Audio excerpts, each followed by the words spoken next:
Hello, everybody. Welcome to Planet FPL, the world where everything revolves around Fantasy Premier League. My name's Serge. My name's James, and I need a cuddle. James. The only thing stopping us renaming this show to FPL Therapy is the fact that Ross at FPL Raptors already got a show called FPL Therapy.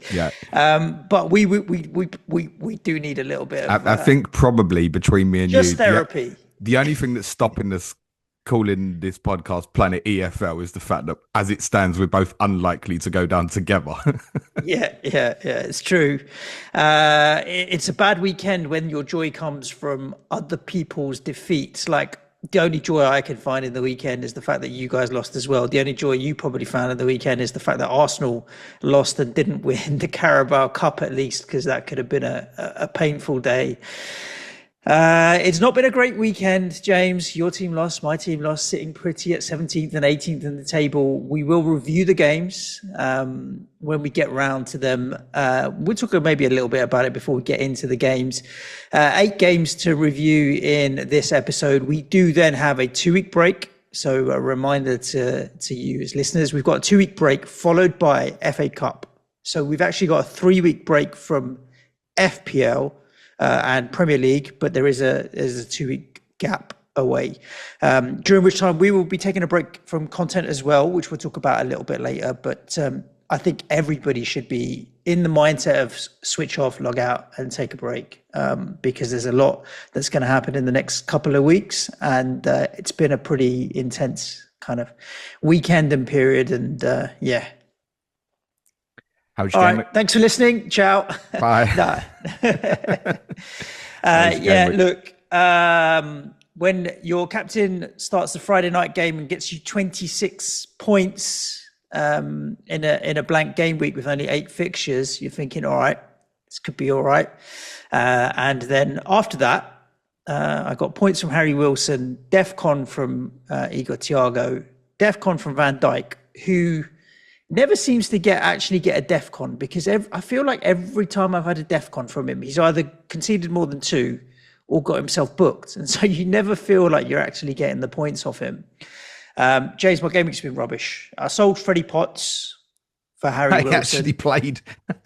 Well, I did think as soon as Tadiba got injured in the warm-up and Freddie Potts was shot into the lineup, he's guaranteed to score just to make my transfer from Potts to Wilson worthless. Didn't happen. I've ended up on 51 points. It's another red arrow, 5 in a row. I've gone from 1 Have you only ended up on that? Did you have 11? Yeah, I had 11. Sanchez, 2 points. Alderete, 1. Hill, do you want me to -1. add to your problems? Well, Alderete, I saw Tom Hadley posted either late last night or this morning that on the update he would have hit DEFCON. It doesn't matter. But it was too late. Doesn't matter. Van Dijk 3, Bumo and Enzo Fernandez nothing. Wilson and Bruno Fernandes I mentioned at points. Ekitike didn't even make it to 60. Jared Bowen nothing. It didn't even make it to nothing. 6. Yeah, true. So I only had Bruno Fernandes, Harry Wilson, and Thiago and Van Dijk. No clean sheets is where I've missed out. I think Anthony Gordon and then any defensive is where I've particularly had a kick in the teeth here. A lot of people had Brentford, like a Kelleher or something like that. So, that's what's ended up hurting me. 51 points and sitting at 1.225 million, down from 1.21. So it wasn't the biggest red arrow, but it's not green. What are you at now? Chips and transfers in the bank? Where are you? So I am logging out. I am leaving the country in 3 days, and I'm going to wait and see what happens with the FA Cup, and then I'll hit the wildcard button. There are plenty of players in this team that I look at and I'm like, I don't even know why you're there. Robert Sanchez being one, Enzo Fernandez. I think there's a lot of Chelsea fans that are looking at their real life football team thinking, why are you there? Robert Sanchez being one, Enzo Fernandez being one, Brian Bumo being one. I don't need Alderete. I can probably lose Jared Bowen, maybe, depending on how the fixtures fall. Van Dijk and you're speaking Ekitike. here, the more I'm thinking, you're 32 busting can't look terrible, mate. Well, it depends. Depends. Yeah, let's see. I've got obviously the triple Arsenal there in reserve. So yeah, let's wait and see how it pans out. Can I be honest with you? Yep. Haven't even looked at my Bus team. bus team. Okay, Alderete, Tottenham at home, playable. Van Dijk, Fulham at home, playable. Gabriel and Timber. Well, Timber obviously didn't play yesterday, but playable. Leeds at home for Manchester United's all right for Bumo and Fernandez. Harry Wilson, Liverpool away, meh. But Declan Rice all right. Bowen Wolves, Ekitike Fulham, Thiago Everton. Yeah, so it's really the Chelsea boys with City at home. James Hill. Why am I saying Jamal? I was thinking Lascelles for some reason came into mind. Little Arsenal tasty. away. Did you see that at the weekend? Saw Sam that. Martin I saw that. screenshotted that. A picture of Jamal Lascelles from SofaScore where he looked absolutely tiny. So he's no longer big tasty. He's just little tasty. Yeah, I think we call that just the cheeseburger. Harry Wilson doesn't look great Liverpool away, but we've seen again at the weekend, like he is any game kind of player, isn't he? So yeah, it's not terrible actually, to be honest with you. But let's wait and see. This is the point. Even Dubravka with Brighton at home, right, over Sanchez with City at home. Like if I really didn't want to take hits, I've got 2 frees with it. If I didn't want to take hits, I could fix it up without pulling the wild card. Some people, I promise you this is going to happen to some people. Some people are going to wild card into a team that looks worse than what they have in 32. It's not to say people shouldn't necessarily do it. It depends what happens with the fixtures in terms of the doubles, blank starters. We spoke about this weeks ago about the idea that dead end 31 might for some people become dead end 32. And ultimately, under a circumstance where Southampton win, Port Vale win, we know these sort of things are unlikely in the FA Cup quarterfinals, but you might be sitting there going, hold on, my team looks okay for 32. This isn't right. And that's the biggest reason to say to people at this moment, wait.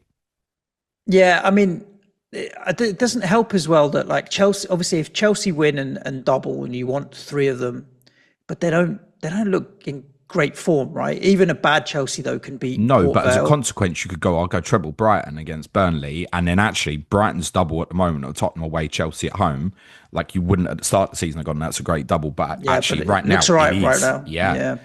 And Liverpool as well, like they could beat City in a single game, but they're not in like great form, are they, at the moment? So you're buying these teams because they double when and on paper it makes absolute logical sense to be particularly looking at some of these teams if they double. But when you trust what you see with your eyes, does it?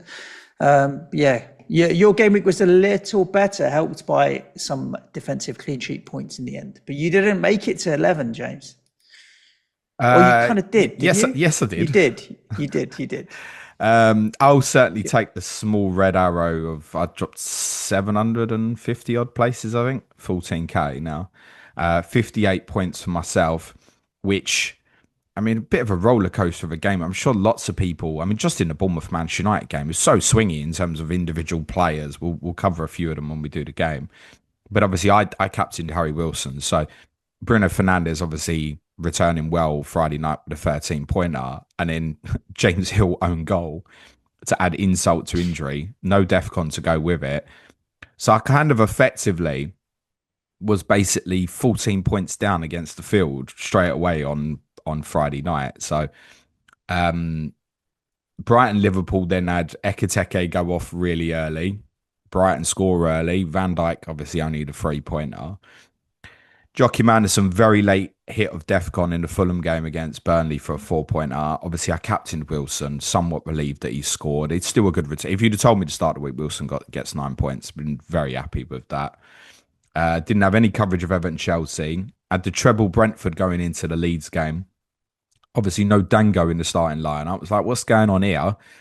Igor Thiago DEFCON, which I'm not one of these who checks DEFCONs when the game's going on, but watching the game, that was the most entertaining aspect of it. And I thought he must be hitting DEFCONs here. It felt like he was on the head, getting his head on everything that Leeds had from a set piece perspective. And obviously, Kelleher clean sheet, which turned from a 7-pointer Saturday night to a 9-pointer yesterday in the update. So that was pretty nice. Then Newcastle team drops. Malik Chow's not in the team. And I know that was kind of top reference for many people this week in terms of like a 1 week defender signing or even a 2 week defender signing. He then scores, correctly ruled out for offside, ends up on a 0-pointer anyway. Morgan Rogers actually delivered something with an assist. I suppose I should give the assist to that for Hermansen, shouldn't I? Probably. Yeah, Hermansen. Yeah. Or Hermansen or Hermansen. Hermansen. Or Disassi. Disassi. Yeah, okay, cool. Whatever. We'll get them right one day. Yeah, maybe. It's been, I think in the end, a lot of people were grouped in and around that kind of anywhere between 50 and 60 score. I was looking down it was one of those. Week's done and we move on. Are you wildcarding? You're holding back the wildcard, aren't you? Yeah, no, I won't be wildcarding this week. That's a near certainty. So I don't sit too bad for this week. Kind of a couple of small issues at this moment in the sense of I think Malik Chow was more due to benching. We felt that there was a few times I said to you, I'm a bit nervous. And I wasn't going into this week, by the way. I just thought it's their biggest game. He'll play. So it seemed like a surprise timing for it. But it did feel like it had been coming for a while. Just didn't think it would be this week. And Ekiteke, no concern about the potential dead leg. Arne Slot said that if they'd had after the game, he said if they had the game the next day, they'd probably be able to play, right? So it's obviously 3 weeks till Liverpool's next league game. But it's a concern anyway in the sense that obviously it sits on the Saturday and they'll play PSG on the Wednesday before and the Tuesday afterwards. And we think Isak is probably going to be in and around availability. So I could foresee Isak starting against Fulham. So Ekiteke, despite it looking good on paper, actually probably a bit of a problem for game week 32. I've got 3 free transfers. Obviously for me, bench booster's gone. Bus team looks absolutely fine, bar those 2 players for game week 32. So once I know what I want to do from a strategy perspective, and I haven't kind of shown my hand in terms of which way I'm going, because I don't know yet in terms of a free hit 33 or 34. Once I know which route that is, I can potentially make a couple of transfers that move into that, but maybe not anyway, because I obviously could end up wildcarding 33 here, free hit 34 and continue through. But I'd probably prefer to wildcard 35.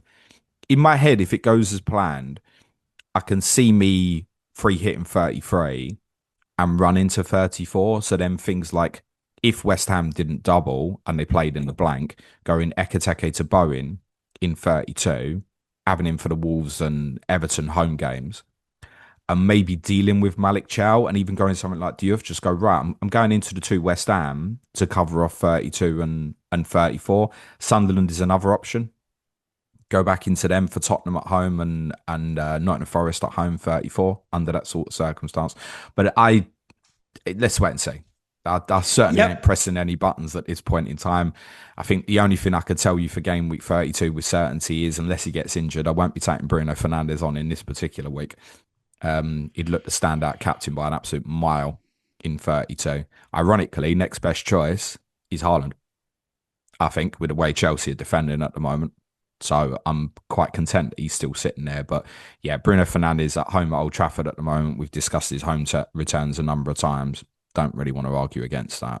So let's wait and see. I suggest everybody kind of just, honestly, take a break. Oh, but you're listening. Do you want us to listen to you? Yeah, well, yeah, it's up to you. Turn this podcast off and come back to it in 2 weeks because it'll still probably be relevant exactly the same if you want to listen to it the day before the FA Cup quarters. We'll have a bit of fun with this and let's see where, because we've got to find some joy somewhere.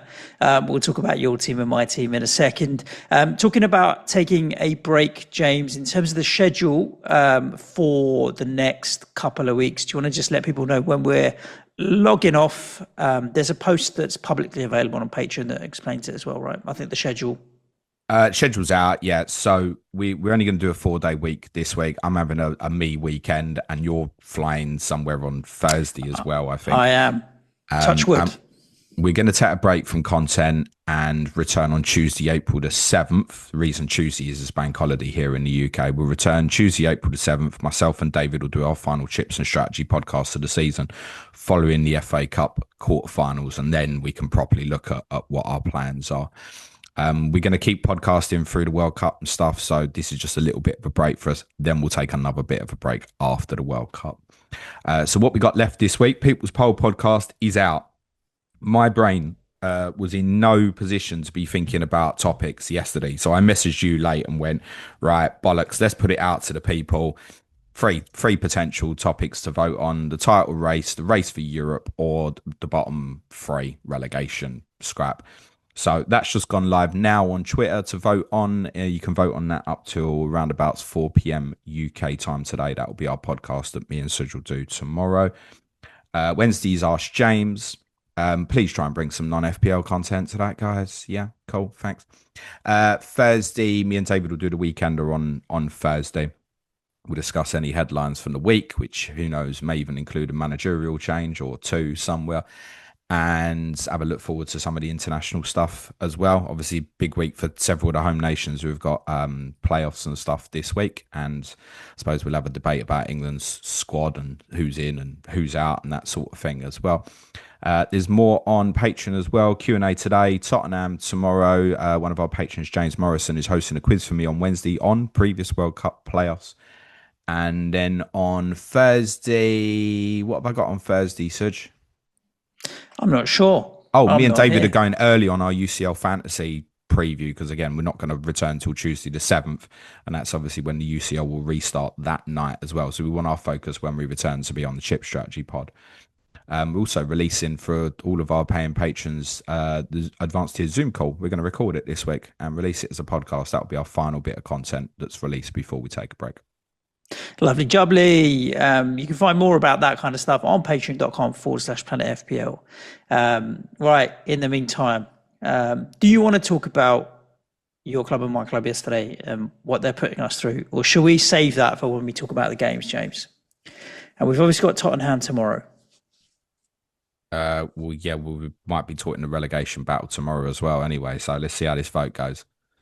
All right. Fair play. We'll have to cover off bits of it when we get to the games anyway. So let's do that. And let's start on Friday night after the prediction on the differential show that Bournemouth games have been quite low scoring and it's not going to be a 2-2.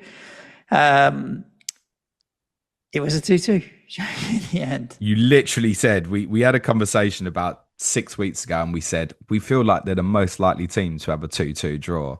And since then, they hadn't had a game that had featured 4 goals and it had a succession of draws, including a number of 0-0s as well. And you said, well, this will be the 2-2 tonight. And when yep, sure enough, it was.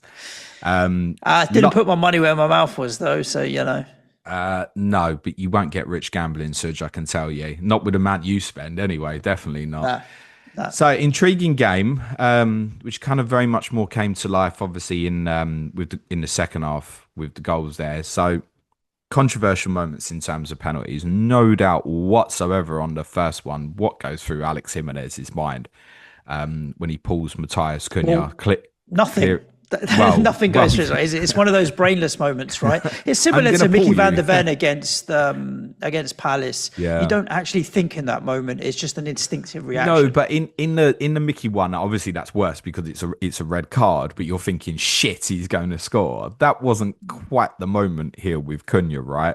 I mean, the concession of the penalty is absolutely terrible, isn't it? So. You know, at that point, Bruno's very unlikely to miss. I fancy him whenever he steps up at the moment because he missed 2 early in the season. And his record from pens largely excellent, outstanding across his career. So he scores, and then he should have had another one because Alex Troffer clearly pushes Amad Diallo, in my opinion. I don't think it's clear enough that VAR should intervene. But Stuart Atwell should give the decision on the pitch. And it's kind of double punishment for United because in the same like attack on transition, Bournemouth break and Brian Christie scores. Cute little finish to make it 1-1. I can certainly understand and feel that they're wronged at that particular moment. I only saw it on the highlights, if I'm honest with you, the push. I was meh. I was like, sometimes you've got to be a little bit stronger. And I can't comment like I've seen it 3 or 4 times, but I didn't, like you, I didn't think it was worthy of VAR. But I wasn't like, oh, that's a massive injustice here. I'm like, sometimes you win, sometimes you lose. Be a little bit stronger sometimes as a player. That's a foul, isn't it? It's 2-hand push. It's a foul. Yeah, but there's plenty of times players get pushed and it's like not enough contact as well that gets said. Yeah, Don't but know. this was with the arms bent and then stretched out to push against you. It's foul all day. When it happened, I went, "Oh, it's penalty." So Look, it's one. If it was given the other way, you wouldn't dispute it as I well, and it don't think happens all the since time. VAR coming, I've seen it happen. I don't think it's happened in a Premier League game yet where someone scored and it's gone back to a penalty at the other end. Or maybe maybe a Burnley Bournemouth game. I feel like a couple of years ago, maybe where it happened, but it's not. What we've seen there is that's the dreaded scenario for a referee. Or Yeah, should I give a penalty? Oh shit, the other team scored. That's a flip, right? Because effectively, United are going 2-0 and it's now 1-1.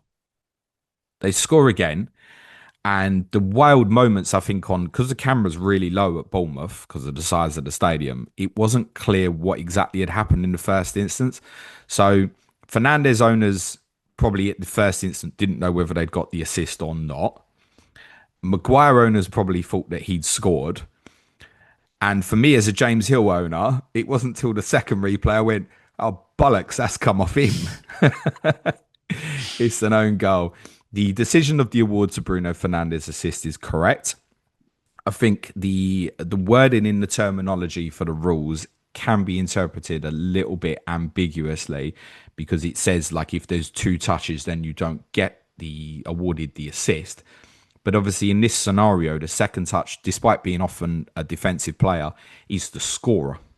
It's an own goal. The second player from Bournemouth who touches it puts it into his own net. So it's one defensive touch before Hill scores the own goal. So for me, as an assist award, that's completely correct. So Harry Maguire owners must have gone through it. And I think for a few people who were probably looking to carry through 32, you'd have gone, well, his place in the team's looking secure. He is a threat from set plays. He's very nearly obviously scored the goal here. You're thinking, I'll have that for a couple of weeks. So you think he's scored. He wheels away celebrating. It's not him. Minutes later, he's getting sent off. And he's obviously now suspended for the game against Leeds in game week 32. That's the correct decision, but it's not as strong as an arm off as what Trafford did to Diallo. That's the reality. But that's the correct decision. That's right. I still think, as per what I said about Mickey van der Ven against Crystal Palace and the Maxence Lacroix one against Manchester United, the punishment of red card there is too harsh. yeah, They're double still jeopardy, getting isn't the it? It's penalty. the penalty, the goal, the Yeah. red card. It is. I agree with you. It is harsh. It It's is too harsh. harsh. It's too harsh. It's the laws. It's the correct decision, but it's too harsh. I think we've seen a number of games really influenced by that recently. Actually, it happened in the end of the Fulham Burnley game as well. That's not had a huge impact on the game, but same thing. Josh Laurent gets sent off for a similar sort of incident where he pushes Raul Jimenez. Jimenez still scores the penalty. In all of these incidences, the penalties were converted. So I think the red card there is very, very harsh. And even in that moment, in terms of the penalty, Marcus Tavernier owners must have started rubbing their hands together, only for Ellie Krupi Jr. to take the penalty. And I think a few people came off Ellie Krupi Jr. because they're like, I can see him not starting this one, which was correct. And yet he's absolutely buried the penalty. So we think, I guess, that he's in first in line for penalties, but isn't a guaranteed first choice starter. So there were so many swingy moments for FPL players in amongst this game. Someone must have got affected with something that was a swing. I mean, even for Fernandes, captainers, you're thinking you should have had the second penalty. Maybe the assist doesn't happen because the game state is different and they're winning 2-0. Who knows? Maybe it goes 2-0. Maybe he ends up on a hat trick.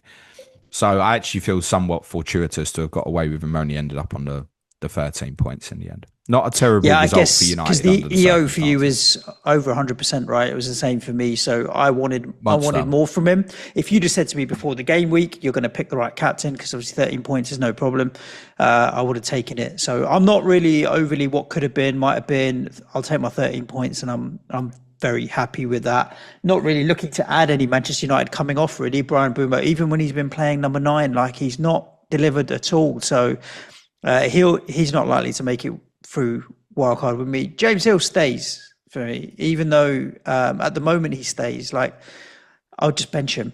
I haven't got any pressure to move it on. I'll just bench him, but it depends whether or not they will end up with a double. Can Bournemouth double?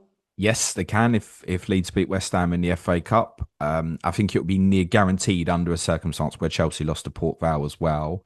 But we would probably project at this stage that the game would maybe stay in 34 or move backwards rather than get brought forward to 32. There'll be more clues, by the way, before we get to the FA Cup quarterfinals. Game week 35 TV pick scheduled for this Wednesday. Game week 36 TV pick scheduled for next Wednesday. And that will have a bearing potentially on where we think certain games will go. So, for example, let's say in game week 35, Sky pick Leeds versus Burnley on the Friday night. It's not that improbable. Then we wouldn't, for example, think that Bournemouth versus Leeds would stay in 34. We'd think under that circumstance, it's either going to get brought forward or pushed back to 35. So there are little clues that we can still pick up over the next couple of weeks before we even get to the FA Cup quarterfinals that might influence things before we even get to the results. So yes, they could. And if Bournemouth did double, they'd be pretty popular, right? You're looking at a double of, say, Newcastle away, Leeds at home.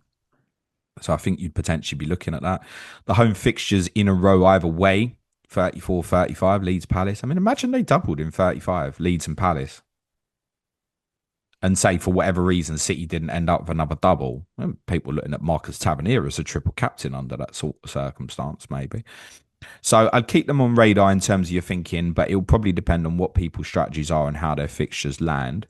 For United, obviously those who are in a position that may end up on a free hit 33, that's obviously really appealing.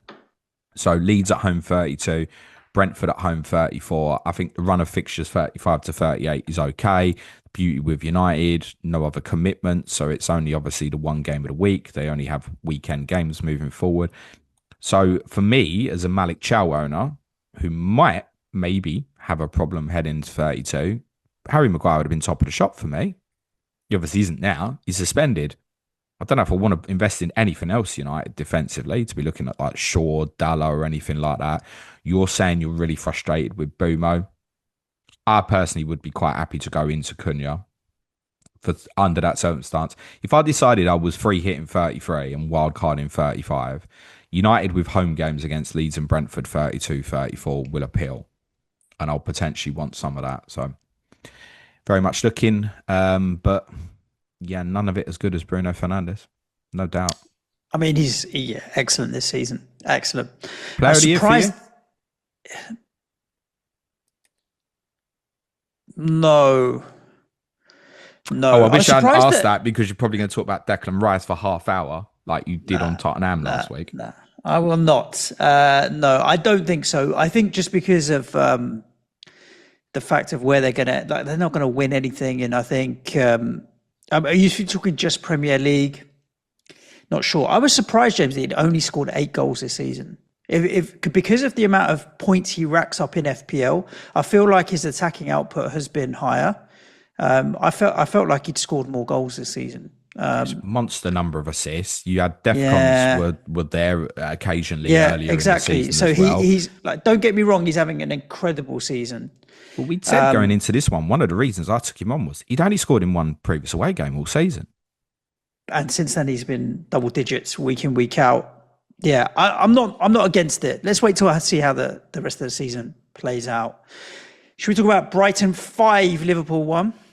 Oh, is that your big chances stat this week, is it? Well, yes. We both predicted this one to finish 2-1 to Brighton, and it did finish 2-1 to Brighton. The XG was 2.17 to 1.03, so the scoreline reflects it. And like I said, yeah, they out big chance them. Brighton they're doing well, you know, like recently against some of the bigger teams as well. They're definitely one that I'm like, okay, I haven't wanted a piece of Brighton for quite some time.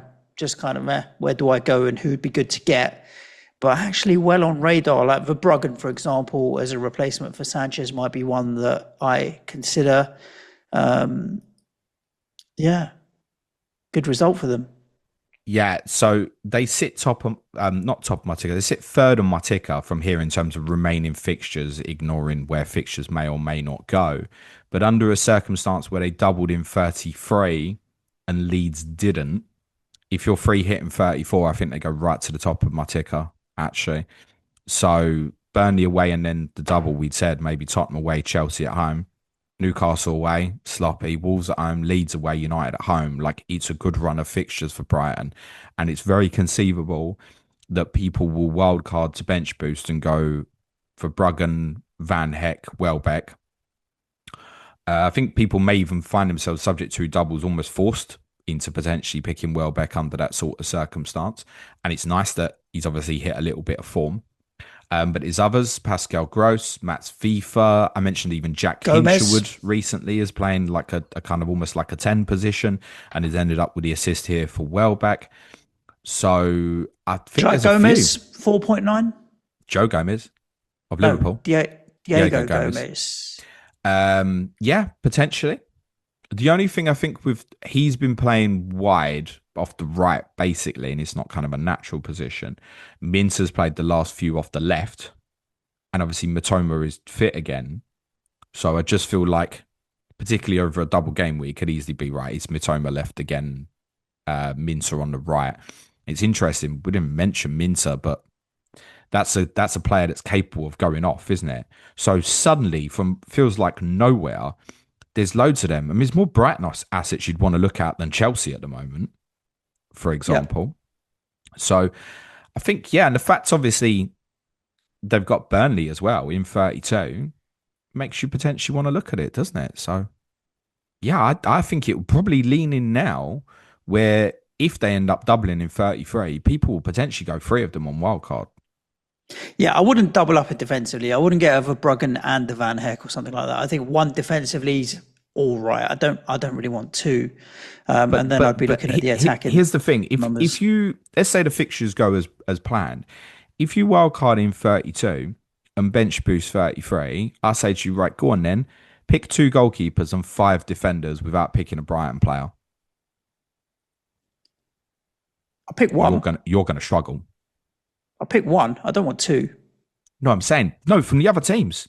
Oh, okay. Pick 7 defensive players without putting any investment in Brighton. You're going to really struggle. So I think, again, a little bit like we spoke about this on the last Chips and Strategy podcast, that it was a scenario where it might look like the front 3 almost has to be like Haaland, João Pedro, Welbeck, because of just how the fixtures might land. Do you want to go like Gyökeres or Havertz? Or it's not the best use of Arsenal players, is it? No. Similarly, you could go treble Arsenal, sure. You want to pick a Chelsea defensive player at the moment? Right, City, you're going to want 2 offensive. So maybe then with Nico O'Reilly. Burnley, okay, yeah, throw Dubravka in, maybe throw Estev in. Yeah, okay, it's fine. Which Newcastle defensive asset you picking at the moment? Or even break it down further and say, of the 6 teams projected to double in 33 as it stands, which goalkeepers can you pick? So you can't pick Sanchez or Jorgensen.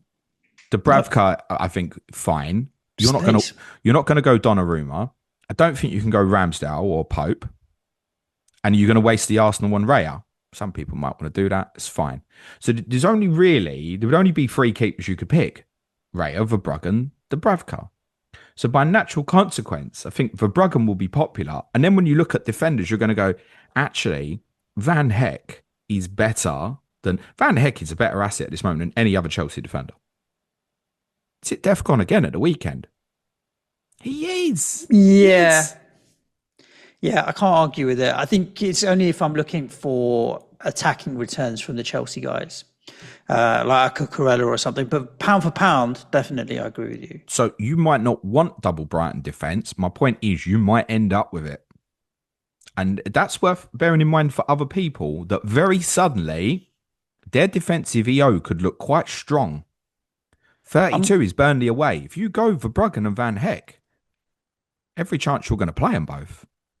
Yeah, the only thing I'm going to add as a caveat is I'm not going to be desperate to just make sure it's doubles when I get down to it. Like, I think you can lose sight of what is good and what isn't, and some good assets that might not be doubling that I want to keep for a longer period on wildcard. So that's the only flip side of it. What about Liverpool? At the moment, I've only got 1 Liverpool player on my mind, and that's Szoboszlai, and I can't really... I think Ekitike, all right, if they're going to double, maybe, might be bits and pieces, but meh.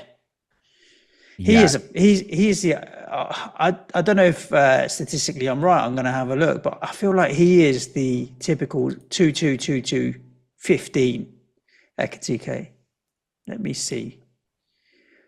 he's not Yeah, he returned is. in many games. A 2 couple, a 1 couple of weeks 13 ago, 2-2-2 15 2-1-1. so this is a big warning for people who've got Liverpool assets going into Fulham, right? There's a few there. Van Dijk will still play, right? Szoboszlai probably still play, but even in 32, I wouldn't guarantee it. Arne Slot, he's not going to be the Liverpool manager next year. I'm fairly certain of that. From Arne Slot's perspective, the Champions League is the priority, not the Premier League game against Fulham. That's the truth. Just as Yeah. him, as the guy that picks the team, his priority probably knows I'm probably done here. I think most fans have turned now where they wouldn't, not to the necessary of like, got to sack him now, but like, I want a different manager now next season. I think that's where most Liverpool fans are. And I think it's built over a long enough period of time that we can expect to change in the summer. For him, he probably knows that as well. So the PSG game is a priority. It ain't the Fulham game. I'm not saying Arne Slot doesn't want Liverpool to finish top 5, but the priority will be the PSG game. Isak, I think, will start against Fulham if he proves his fitness over this period. Because Ekitike, unfortunately, has not shown us this season that he would be able to play 3 games in a week. And this one literally is a Wednesday, Saturday, Tuesday. They ain't going to throw Isak into PSG. Got too much work off the ball because he kicked the ball too well. So Ekitike, you would think, will play the 2 PSG games. I don't think he'll start against Fulham. I've just done a quick bit of maths, James. 50% of his FPL points this season. In Ekitike, 3 games or something? 5 games. 5 games, okay. Yeah. Yeah.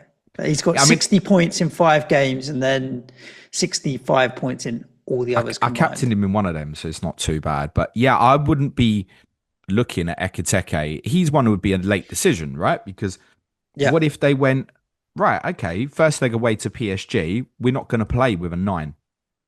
That's not impossible, by the way. They go, right, we'll play Szoboszlai and Curtis Jones as like false 10s, basically, and play McAllister and Gravenberch behind that and play a box away to PSG. And then suddenly I'm going, oh, Ekitike, I'm to Fulham's all right.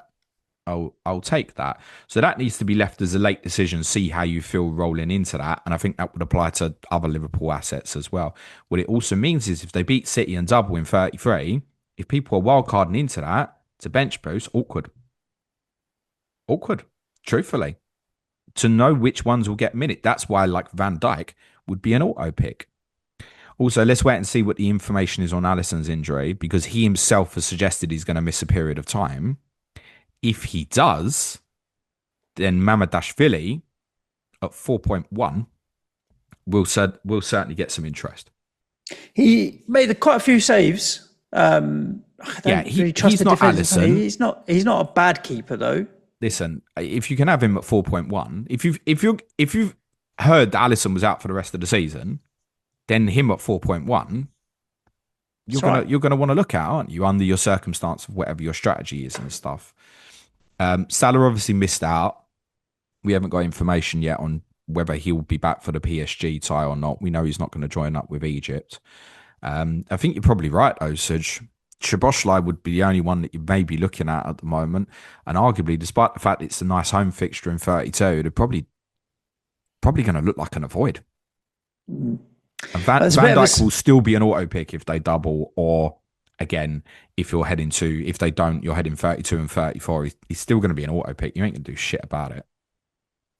Well, segue to Fulham 3, Burnley 1, because Fulham is the team that Liverpool play. And they've got a nice, handsome home win here, having to come from behind. Nice goal for Zian Fleming to open the scoring for Burnley, who did have a few big chances. He did. But in the end, Fulham have come good with a few goals in a few minutes in the second half, and then the late penalty after the foul. Well, Dubravka cocks up on the first Josh King goal. And who knows, maybe if that moment doesn't happen, then Burnley win the game. 1-0, quite conceivable. and they let Wilson step inside, and that's so dangerous once they let that happen. Yeah. I've seen on the highlights there was a number of times that happened in the first half as well. So I'm not surprised that he returned. He returned really well when the two sides played each other back in, I think, this early December as well. He's been an absolutely brilliant asset, Harry Wilson. Super number of points pretty much since the goal from distance at Tottenham and in game week 13. From that period onward, he's been absolutely fantastic. I'd say he's probably my favourite FPL player of the season, Harry Wilson. 152 points. You could easily clock 200. It's decent for a 6 million, and he started at 5.5. I think I might have numbers slightly wrong here, but I think he's about 116, 118 between game week 13 and 31. Called that very close to half a season. So he'd be running at a rate of going towards 250. Very good. Very good. Excellent. Yeah. How often does that happen? He'll be a difficult sell for many people who own, because ultimately the fixtures aren't great over the next four. Whatever strategy you're looking at, Liverpool, Brentford, Arsenal all away, Villa at home. But last three, Bournemouth at home, Wolves away, Newcastle at home does still look quite good. And for someone like me who hasn't used the bench boost, I wonder if hiding him and keeping him might still be the right play, actually.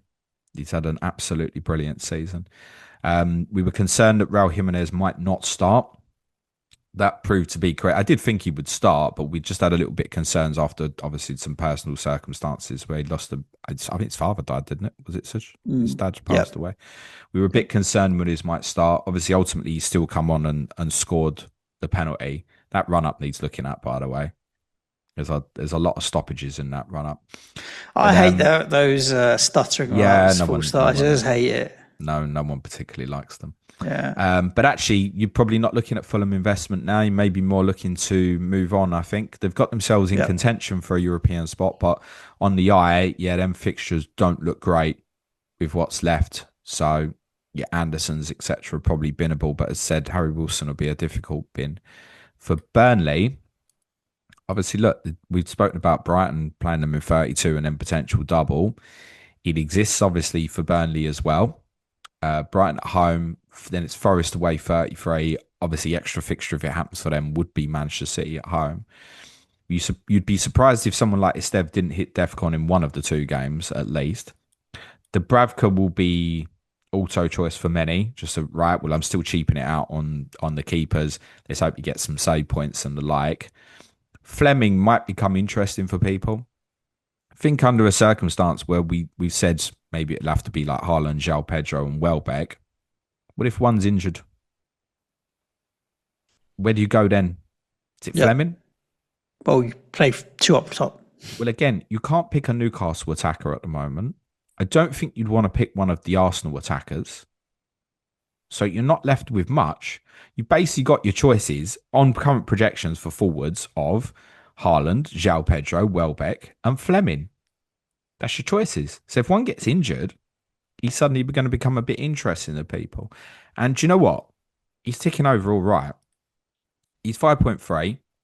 Maybe people therefore then set in a structure where they go, right, I'm going to go with a more powerful midfield five and he will just be kind of my eighth attacker for the rest of the season. But he scored 3 in the last 5. He's ticking over fine. But they're gone. We've known that for a while. Let's talk about Everton 3, Chelsea 0. There's a lot to unpack for Chelsea, James. So let's start with Everton and give them their flowers and praise that they need. I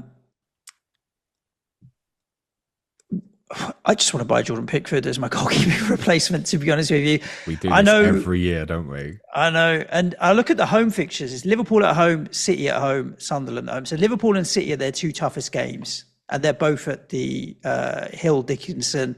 The Liverpool game, it's the first time they're going to have Liverpool at the Hill Dickinson. So they'll be up for that. And then Brentford away, West Ham away, Palace away, Tottenham away. I can see a couple of clean sheets in that. Like Pickford for me, and he made a couple of really good saves in this. I just feel like I'll sleep better at night if I go with Jordan Pickford.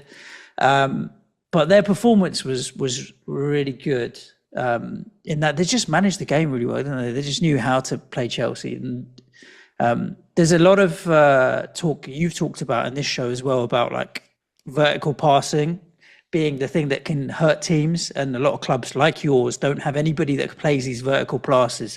You've got your Adam Whartons and what have you that just do it so well. Garner's ball for Beto's first goal, and you're just like, when you play it right, there's nothing you can do, right? If you get the run in right, it just pierces the defense so well. And I thought they were able to do it. There's lots Chelsea could do to stop that, but I haven't got long enough. Can I just say on Jordan Pickford, 26 points across his last 9 game weeks. It's less than 3 points a game week. Okay. What are you going to sleep better about? Well, it's not Robert Sanchez.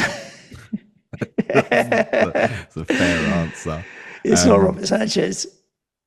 Yeah, look, I think investment would possibly still be better in a Tarkowski or something. And look, under a circumstance where West Ham Everton got put forward to 33, I mean, yeah, Tarkowski would be so popular, more so than Michael King. So we know Jared Brantwaite is fit and that can have an impact on it.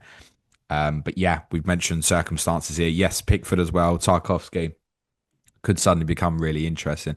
And they got themselves plenty to play for, Everton. They're genuinely the top 5. He's not that far away from them. And you'd have more trust in them grinding out a result than some of those above them in the table at the moment. Yeah, from Everton's perspective, absolutely outstanding result. I think the Jesus. I just opened the table. Okay. 2 points off. 3 points off. Top 5. Yeah, don't rule them out. Yeah, I'm not. Like, I don't trust Liverpool or Chelsea at all. I didn't realise they'd gotten themselves that close. Such, we went into the weekend, or you might not have, but I predicted none of the 4 sides, 3rd, 4th, 5th, 6th, to win this weekend. The only one that did was Villa. I'm not surprised. This happens regularly in seasons. Why are these clubs competing for Champions League? It's because they're not consistent enough to challenge for a title. It's a reality. Yeah. So, let's talk Everton first. So the 2 in midfield, absolutely brilliant. I know a lot of attention on James Garner. Idrissa Gana-Gueye was absolutely brilliant. Is he getting younger with age or getting older? I mean, he's 34, 35, isn't he? He's old. Engine on that fella. Absolutely brilliant. 36. And yeah. It's quite amazing, actually. He gets nowhere near the credit he deserves. And I'm really pleased James Garner got his England call up, because that was thoroughly deserved as well. And obviously, beauty with him is he can cover in fullback positions for you as well. So I wouldn't be surprised if he ends up on the plane. I know he's kind of a late one in there. I wouldn't be surprised. He's a good footballer, James Garner. And Everton might find, and they won't find a problem if they qualify for Champions League. They might find there's some other clubs start really sniffing around him in terms of a big bid. I mean that. He's a really good footballer, James Garner. Big bad birthday boy up front. My God, he scored. Brilliant finish. I mean, it's a great pass from Garner. It's a wonderful finish from Beto. Scores really the only way he can with this little first-time dink. And he went into some serious beast mode. I mean, on the 3rd goal that Ndiaye scores, that leap and header. He had a period, sort of February-ish time last year, where Moyes got something really out of him, and it had felt for a while that Barry had real favouritism over him. This is a significant period now where he's played a number of games in a row. Again, think of a circumstance where suddenly they doubled in 33. He would be more popular. He would be a better gamble than others at clubs like Newcastle, where you're not too sure what's happening there with the forwards in the game at the moment. Beto, he's hit a bit of form, hasn't he? Yeah, I felt like it was a little bit later, but you have a much better memory than me. If it was around February, March, when I know Clayton owned him and stuff. To be honest, just quite a bit of a chunk of a period for the second half of last season. But I think probably late winter going. Would you pick him over a Zian Fleming, for example? Ultimately, it's just going to depend on the fixtures, isn't it? Yeah. But truthfully, at this moment, if Everton doubled and Burnley doubled, and my choice was Beto versus Fleming, I would chance Beto. Yeah. Okay. Reasons not to would be more alternatives within Everton: Pickford, Tarkowski, James Garner, Illiman, Dewsbury Hall. Yeah, I mean Dewsbury Hall again in front of the other 2 midfield sets the tempo of the press really well. Really good, Keenan Dewsbury Hall. And Dye is this absolute baller. I mean, that is, we say top bins and probably shouldn't quite a lot, but that one really was top Yep. bins. Yeah, outstanding performance from Everton. They played some really good football. This wasn't just, you can look at the third goal and go, oh, it's direct into Beto. They played the better football in the game, thoroughly deserved it. Had they won by more, I don't think anyone could have complained. Brilliant, brilliant performance from Everton. Chelsea. Wow. For me, it's very difficult to be critical of anybody else in this league at the moment. I know how So, you feel. so remember that. But I've got to analyze it in terms of what I say. When we did this game for COTC last week, I asked Gary Mantle outright, "Would you sack him?" Because the way he was speaking, I could feel in the way his tone he was speaking. He was like, I'm not happy with this fella," and a lot of other people felt similar. Gary's tweet after the game was, "This is the quickest I've ever turned against a manager." Yeah, he included Rafa Benitez, and he didn't even want Rafa Benitez to start with. No, he did clarify that he was saying, "I never wanted Benitez in the first place." I don't suppose Liam Rosenior would have been his choice either. I think Gary's words essentially was, not only should he not make next season, he shouldn't make the end of this season. when you get a nickname, and before this weekend, I hadn't heard LinkedIn Liam much. By the end of this weekend, that's harsh. By the end of this weekend, I think on 4 or 5 different videos or posts, I've seen people call him LinkedIn Liam. When you get a nickname and then it starts to stick and then it starts to build and then the perception becomes bigger than the reality, you're fucked, basically. And this is where he's got to now. Unfortunately, I'm in agreement.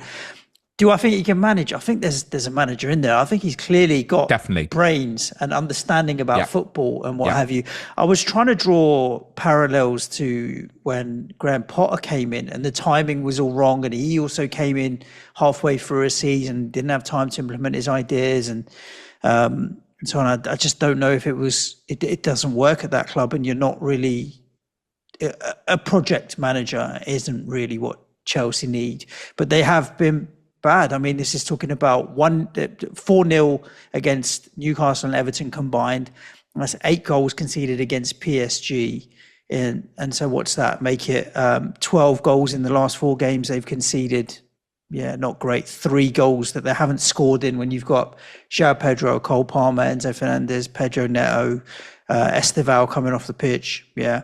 And the other things like the mentality side of things or the headspace, where I've seen people posting like Esteval's the only player going and picking the ball up and dragging it back to halfway and trying to create energy and stuff. Yeah.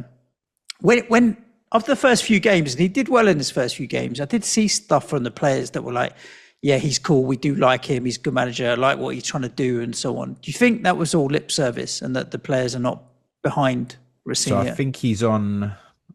please don't quote me on this, almost 17 points from 10 in the league or something like that, which, by the way, at run rate would currently get you in top 5. But remember, that came through a period of playing yourselves at home where they were disgusting in the first half and got themselves out of it. They won at Wolves, fair enough. They drew at home to Burnley. They drew at home to Leeds. Best 4-game run anyone had all season, basically. And yes, they took 8 points out of it, but that was kind of like the minimum expectation from that period of games. He's got a 6.5-year contract, Rosenior. It has been reported over the weekend that if they didn't qualify for the Champions League, there is a break clause in that. I would suggest if they don't finish top 5, that'll probably get activated. Do you know what? I got nothing against him. I hope for him that he turns it around, because I definitely think there's an astute mind there. I have no doubt about it. But I also think it's okay to say that I don't think that him and Chelsea fit. Yeah, I don't have anything against him. I do not like all these little bits of paper getting passed out on the pitch, and I can see where this LinkedIn Liam nickname has come from. But yeah, what about Chelsea FPL players? Interested in anything? No, but we'll come back onto that. I think it also needs to be acknowledged in defence of him, Chelsea's inability to go and improve their defensive backline in terms of numbers last year, in terms of top level, especially after Levi Colwell's ACL injury, he's possibly one of the main reasons why Enzo Maresca isn't still there. Because that's what he wanted, was another centre-back. He didn't get one. And I'm sure there's plenty of Chelsea fans listening to this also going to go, I wish I have a different goalkeeper. Sanchez on the second goal from Beto. Obviously, look, he should save it. But I beg people to go and watch back Wesley Fofana and describe to me what goes through his mind. The only thing I can think that he thinks is, I'm going to play offside here. He's with Beto. He watches Beto run in front of him off the shoulder. There is an obvious pass through to him from from Idrissa Gana Gueye, sorry. And Fofana watches it happen. He just watches it happen. In the end, he doesn't try and play offside. He doesn't do anything. And he nearly gets across to it, but he's taken too long in his decision making. He was absolutely woeful throughout the whole game. And with Trevor Chalobah obviously injured, and we know he's going to miss probably till sort of end of April, early May, best case scenario, he needed to step up. And that was really, really ropey from him. Really ropey. And I know he's had bad injury issues and stuff, but yeah, I'd have been wanting to drag him off the pitch. It was really bad. They're also obviously missing Reece James at the moment. And I think that probably told in a game like that at the weekend where you'd need a little bit of leadership and drag people around, because there isn't a lot of that in that team. You spoke about Esteval picking the ball up out of the net. Shouldn't be the kid playing right wing, coming back and doing that. Moises Caicedo, the last few times I've seen him, it's just not like Moises Caicedo to me. That's the best way I can describe it. Yeah, the headlines pre-game, Enzo Fernandez opening the door to Chelsea exit in the summer, all of these kind of things. When they managed to, there was a few moments, particularly in the first half, where Enzo Fernandez and Palmer had some nice intricacies on the ball. But largely speaking, it was crap. João Pedro, pretty anonymous. That scoreline, for anyone who didn't watch the game, wasn't a fluke. It was Chelsea deserved to get beat 3-0 and Everton deserved to win 3-0. Chelsea FPL assets, naturally, if they double, you're going to want to look at.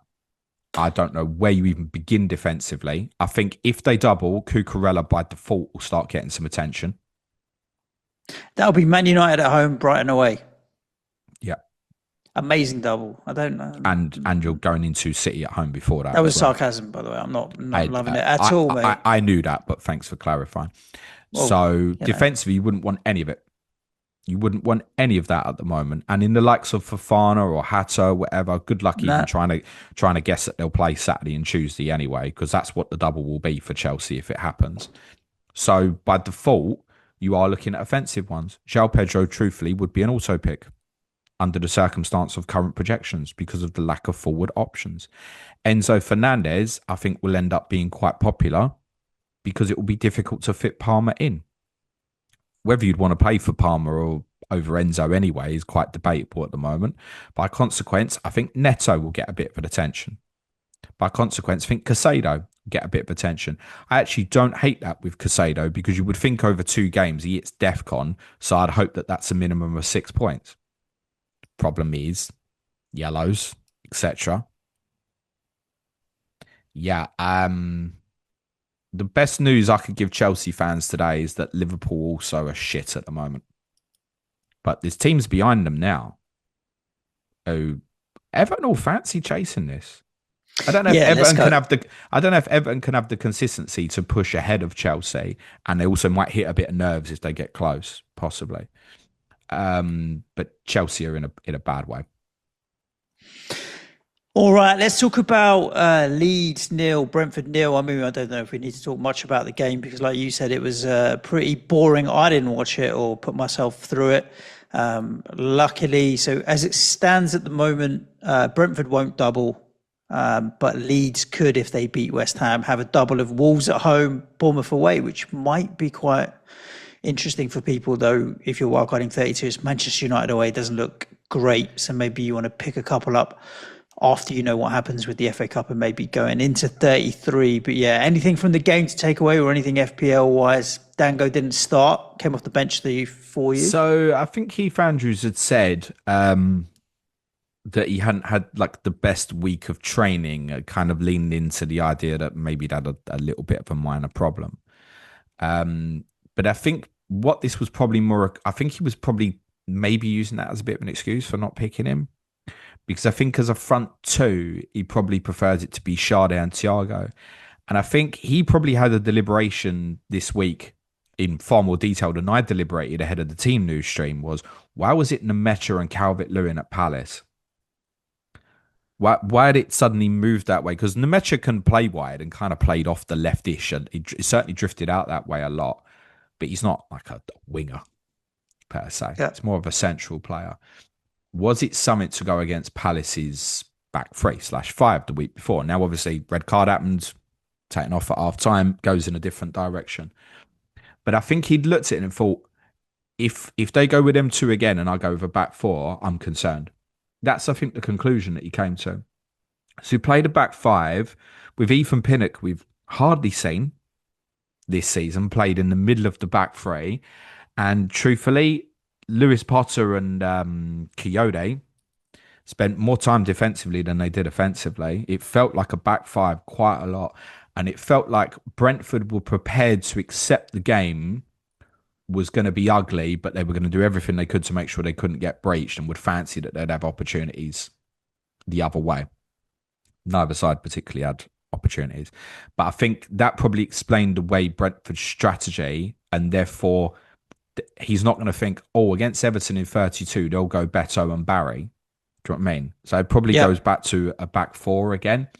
So if you're an Otara owner, I would fully expect him to come back into the team against Everton in 32 and wouldn't have too much concern about that. Brentford probably won't appeal much for new investment. In fact, it looks awkward in the sense that they go to Manchester United in 34 if you are planning to run through that week. So for me, with Kelleher, Utara and Thiago, truthfully, they could be on chopping block. Okay. Truthfully. Certainly not particularly keen to get rid of Thiago. I can bench Kelleher in 32. I think I will play for Bruggen as it stands. Utara, I'm happy to play 32, but would probably want to look at something else for 34. Their last three away games are Manchester United, Manchester City and Liverpool. That doesn't appeal much. But the other four home games, Everton, Fulham, West Ham, Palace, are okay. So it probably depends how it lands. I don't think you'll be looking at Brentford for new investment. That said, if you're someone that's without a chip, then Everton at home and Fulham at home in 32, 33, you may still look. But I just feel certain that people will have already looked. Why would you then invest in 32 when they've just played now in the blank and had good fixtures before that? So I think for most, it would depend on your strategy, but I don't think there'll be new investment for Brentford. I want to say that I thought Matthias Jensen was absolutely outstanding for Brentford. It's nothing to do with fantasy. I just thought he had some really nice intricacies drifting to the left and playing first-time passes and linking again as a third man. I thought he put in a really good performance amongst a load of absolute dross. Leeds will be very interesting for FPL, despite the fact that they're going to Old Trafford in 32. Is that an if they double? Well, I think they will be, because their home fixtures anyway. are decent, right? It's Wolves, Burnley, two of the next home fixtures. Yeah, and to be honest, the 3 games after Old Trafford on the road, Bournemouth, Tottenham, West Ham ain't going to make you shit yourself either. And for someone like me who may end up wildcarding soon and not have a bench boost, these guys are right on radar for me. And I think probably now in terms of Cole Darlow for starting goal is 3.9 and has now started a lot of games in a row. The last game he didn't start was Gameweek 21. So it's 10 games in a row now that he started. All I'd add in, it's obviously clean sheets in the last 2. Leeds have drawn 0-0 in both of them. The other time he kept a clean sheet was against Fulham when he first came into the team. Only 6 pointers in the 3 clean sheets. But you ain't expecting much from 3.9, so you don't particularly care. Yeah. And ultimately, if they're going to have the odd clean sheets, that's better than Dubravka's probably not many either. I think in terms of defensively now, I think it's changed over the last 2 now, where Jacobijo or Bio, sorry for the mispronunciation if I have, he's probably top of the shop now. I think he's going to stay in this team now as the central centre-back. That's particularly important because it will be great for him for DEFCONs and potentially is having a negative impact on others such as Joe Rodon. So, look, obviously game state against Crystal Palace, where obviously they went down to 10 men, so ended up defending very deep. But remember, Palace didn't have a shot on target against Leeds 10 men last week.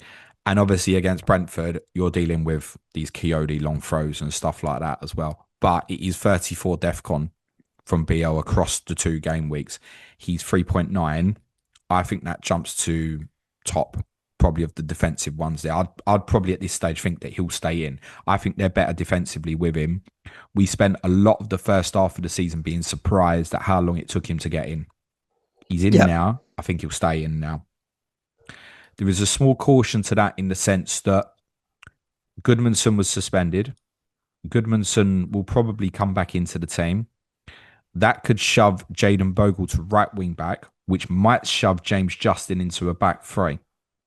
Under that circumstance, it could be Beale as at risk because I don't think he'd want to take Rodon or Struijk out. But judging by the selection at Crystal Palace and some of the games that Leeds have coming up left, are probably, they look nice, but they're probably a bit ugly in terms of the sort of defending that you may have to do in some of these games. I think Beale will probably stay in. That's my thought process at the moment. So defensively, plenty there. If you want Goodmanson's upside of left wing back stuff, fine. I don't think Rodon owners should be concerned. And even Pascal Struijk, right? The reason not to buy him would be he's more expensive than the others, 4.3. But him for minutes as well, good as. You haven't really got any concerns there at all. So he's played all but 1 game since game week 12 in terms of 90 minutes as well. He's normally a 90-minute player. You may not be worried about the money. Further up the pitch. Well, based on the number of cheap players that we've mentioned in this episode, James, like it feels like in so many of these teams, the players that we're talking about, defenders are less than 5 million, midfielders in and around less than 6 million. There's a lot of cheap options around at the moment. But I think difference being for some people, again, it depends how the fixtures land. But if people are going to wildcard 32, maybe bench boost 33, the more of these, if say Leeds double as well, the more chance you've got, if people want to do so, of forcing in maybe Sakas or Palmers, the more likely maybe that becomes. But yeah, I agree that the way the game is looking at the moment, most people are not going to need the money that they've got in team value. There's every chance you're not. And so Stack, obviously really good in terms of 4.7 million option. I mean, if Leeds double, it's just absolutely perfect as your 5th midfielder if you want to go with a 3 up front. Darlow, Bijol and Stack, 3.9, 3.9, 4.7. What are you doing with your change? Don't rule out Ethan Ampadu as well as decent for DEFCONs, but I'd be surprised if you picked him over Anton Stack. And obviously, by virtue, if they're double, people are going to look at Calvert-Lewin as well. 5.6. Minutes, good, right? Other than the game at Chelsea in game week 26, he's played over 85 minutes, 84 minutes against Arsenal, let's say over 80, in all the games since game week 19. So you'd even be hopeful, I think, that you'd get 2 games out of him. Also for Leeds, they're still down there. So it's not really time to be taking risk at this point. It'll be like whatever, if they have the midweek game against Bournemouth, it'll be like their last midweek game, highly likely. So they'll probably take a chance on him. So Calvert-Lewin as well. That said, they haven't scored in 4. Right. Well, let's hope they keep. They've only conceded 2 in that period. Let's hope they keep not scoring, James. That's what we need. Let's talk about the Sunday games, James, while we wrap up. Newcastle 1, Sunderland 2. Sunderland done the double over Newcastle. Newcastle fans won't be happy about that. And particularly, I mean, if you wanted to win it, you want to win it with a 90th minute goal, don't you? Oh, yeah. I mean, one of the best moments of my season was limbs up in the gods at St James's Park with a 90th minute equaliser. I'm sure for those Sunderland fans, it was somewhat even wilder as a 90th minute winner against your rivals. Congrats to them. Let's do Newcastle first.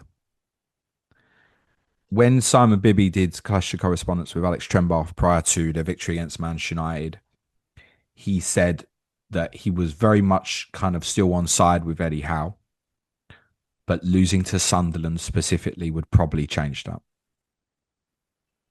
They beat Man United and Chelsea before that, though. Yeah. And they lost in the last minute.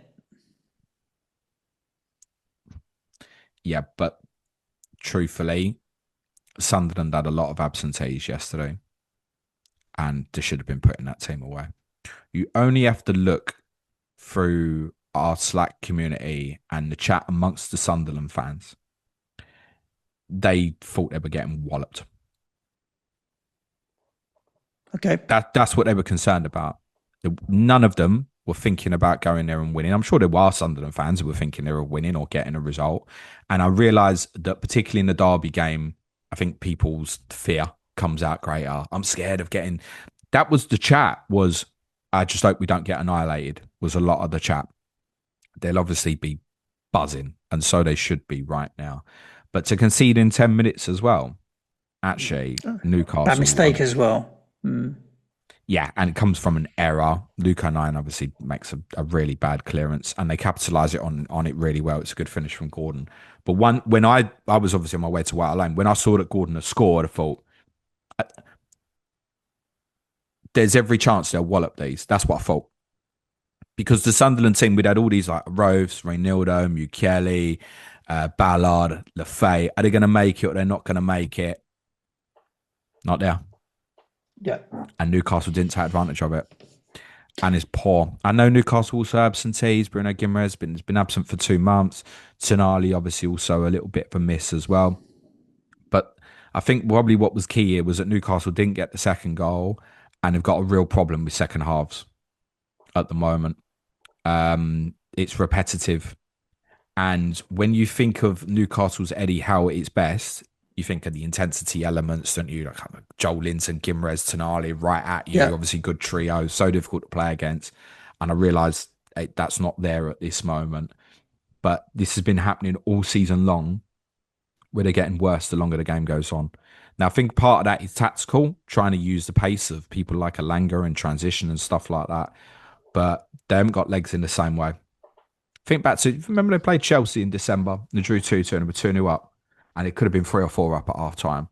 Yeah. And by the end, they could have easily lost. Yeah. I think if you, whatever you say about Sunderland's absences, and I absolutely agree, Siddiqui, Diarra, Xhaka as a midfield 3, though, is still pretty strong and formidable and solid. And when you're coming up against Ramsey and Joel Linton maybe in there, that's possibly where it's going to tell over time. I saw it in the game that we'll talk about in a minute with Aston Villa and stuff. That central midfield, like if you have a strong, good, solid central midfield, it can mean so much. And Diarra, Siddiqui, and Xhaka is that, if nothing else. Like those 3 against your midfield in a few weeks. Yeah, it's going to be a tough old day. Thanks. The Sunderland fans, actually, feedback I've had is that Diarra's actually not been playing that well recently. Certainly Xhaka back is really important for Sunderland. That's clear. But look, they came into this game without huge form. They were very disappointed at home to Brighton.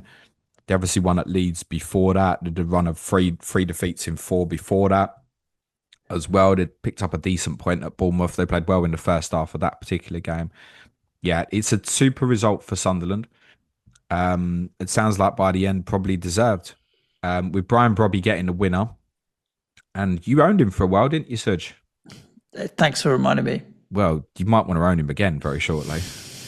Well, no, being very truthful about this, again, under a circumstance where my conclusion was maybe free hit 33, if I'm potentially under a scenario that's wildcard 35, it's Tottenham at home and Forest at home for me. Right, well, I've got to consider that. He is such a handful. He's 5.3. Yep. He's not really the type of forward that I'd want in FPL. And I don't know if I want that to be my last kind of punt. But I think about what he will do to Romero or Van der Ven. And yeah.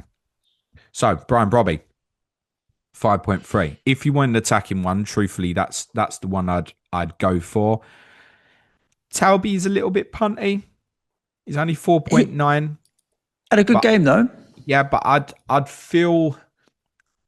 They'll obviously get some of these players back during this break. I'd feel feels like it could change at any point. I don't think that's worth the risk. Brobby will stay in as the 9. I'd probably rather get Xhaka than Talby if I wanted Sunderland midfield investment. You know what you get from Xhaka, and it's probably going to be Defcons and the odd attack in return as well. Defensively, as said, Alderete owners are a bit unlucky because the update apparently came a bit late and he should have actually return DEFCON for you, unfortunately. And I guess by virtue of that, that will be a popular one if people want a defensive one. Because the question now for the Tottenham game must be, and again, pretty much everything above Crystal Palace could qualify for Europe here, in theory. Look at Sunderland, where they're on the table. Yeah. Guys, bottom half. But when you look at the points, like to jump to 7th or something like that, and they've got good fixtures left, don't rule them out. But I just wonder that the problem I think investing in Sunderland for 32 is, does that team now get rewarded against Tottenham? Right, you won at St James's Park without many absentee players. Do you deserve the reward to start again against Tottenham, or do you just bring in your Michelis and all this? Do you bring it back? They're going to bring it. They're going to bring in their first team. I think. I don't know how you could say. So my point being is, if you want to invest, the only one that would feel safe defensively is possibly Alderete. Now, if Robin Rose is fit, that's slightly different. I think we go, goalkeeper comes back in. But could it be that there's some reward for those? Hold on, you did it without these guys at Newcastle. I'll give you another game. Nian's a teenager, right? No, he's not, man. I thought he was a teenager. No, mate. He's probably nearer 30. I thought when they were celebrating at the end, I thought I heard the commentator say him and Chris Rigg. Chris Rigg is only about 18. Oh, okay, maybe he was talking about Rigg and O'Neill was standing next to him. I thought he was implying that both of them. Oh, he's 31. There you go. Yeah, he must have been talking about Chris Rigg only then when he was saying it. I should listen more carefully to what the commentator is saying, but I thought he was saying the young Sunderland lads, but he was just maybe talking about Chris Rigg. So yeah, Sunderland might get some investment, but it could be awkward. That's what I'm saying. All right, let's talk about. Go on. Just Gordon, obviously, will be very popular if they double. Malik Chow, I think, would still be the defensive one. What a blow for them. Because I think if they'd have won that game, obviously as a consequence losing the derby, but I think they genuinely could have pushed themselves back into top 5 contention if they'd won. Big blow. Well, they'd have only been a point behind Everton, and we're saying Everton are in contention, so you couldn't have ruled out Newcastle as well. But now they're Newcastle 7 points off. But bar the game at Arsenal, have a run of fixtures that look very winnable on paper. I mean, the next game is at Crystal Palace in 32, and there's a case to say that Palace, in terms of league, are the only team with nothing to play for at this moment. Yeah, they're on 39 points. They're safe. Or let's at least say if it does go to 40 or 41. No one would expect Crystal Palace to lose 8 games in a row. And they've obviously got a game in hand, albeit City away. But they've obviously got this focus on the Conference League. And therefore, I don't think, and they've got tough fixtures, I don't think you could expect Palace to go and put themselves in contention for a league place in qualifying for Europe. So that's Newcastle's next game. And that will obviously fall 3 days after Palace's first leg against Fiorentina. So I still think there's a case there for a few there. I still think Child, even though he didn't start best defensive one, Gordon, if they double, will be very popular.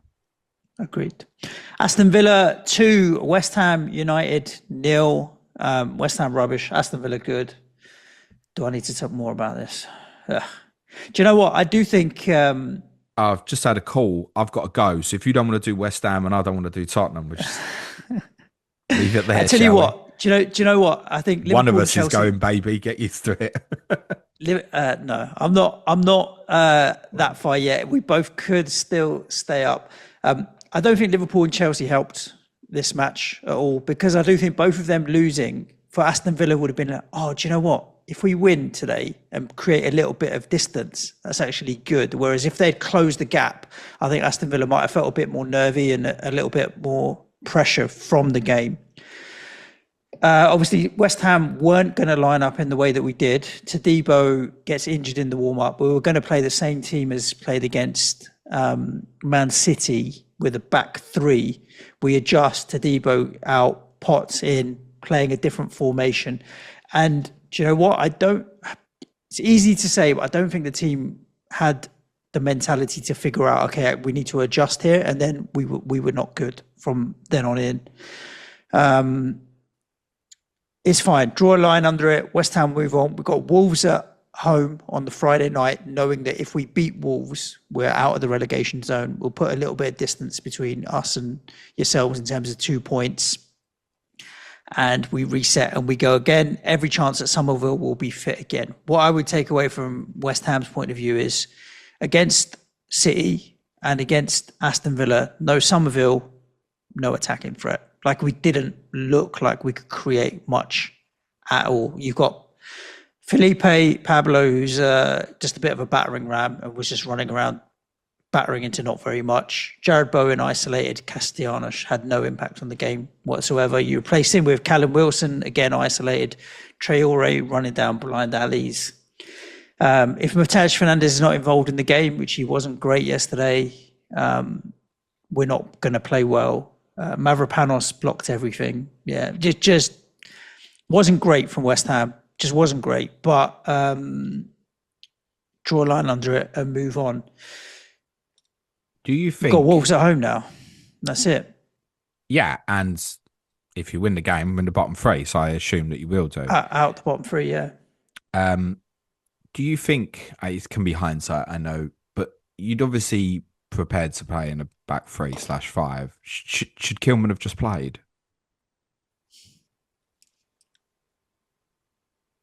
Probably. It's hindsight, but probably. I didn't feel like we knew how to play as a 4-3-3 against these. It didn't feel like that. We gave them so much space and they created so many chances. I mean, not the Hermanson didn't make loads of saves, one or two really good ones and then a few routine ones and then one cock up. But 23 shots, the volume of shots that Villa had was telling because they dominated the game. They dominated the chance creation. So, yeah, I think in hindsight, not so much because Kilman would have been better and we'd have been better, but I think sticking to the game plan. I do think so. And I don't want to make excuses and say that it screwed us up, Todibo dropping out in the warm-up, but it did. Listen, you could have played Kilman, could have lost just as badly, and people would have gone, there's no way you could have played him.